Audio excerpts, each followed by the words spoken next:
In the early 90s, we bought a new house on a lot that was recently severed and sold from the neighbor's property.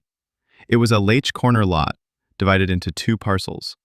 The back parcel was originally intended as a second driveway to connect the side road to the neighbors, but was mistakenly sold to us. Our neighbor, a known grumpy old guy, insisted that this back parcel was his property and was never intended to be sold. He and his lawyer messed up. He would often stand there, right in front of our bedroom windows, to kind of mark his property.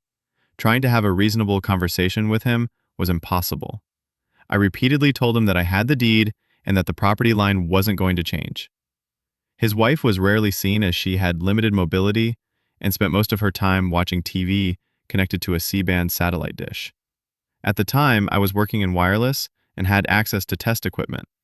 To find a way to keep the neighbor occupied and hopefully give us some peace, I decided to generate interference that would jam his satellite signal.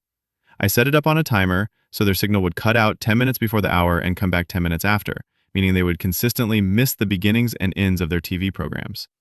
This definitely kept him busy trying to figure out what was wrong. He even called out technicians, but of course the issue never occurred when they were there. I could often hear his frustrated outbursts, and I imagine his wife was adding to the pressure. After a few weeks of this, I walked over to him while he was fiddling with the dish and casually mentioned that I worked in wireless and had some knowledge of satellite communications, and maybe I could have a look.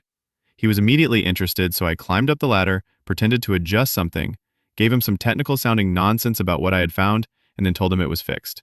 I then stopped the interference coming from my house. A few days later, he came over to thank me profusely, saying I had fixed it when no one else could.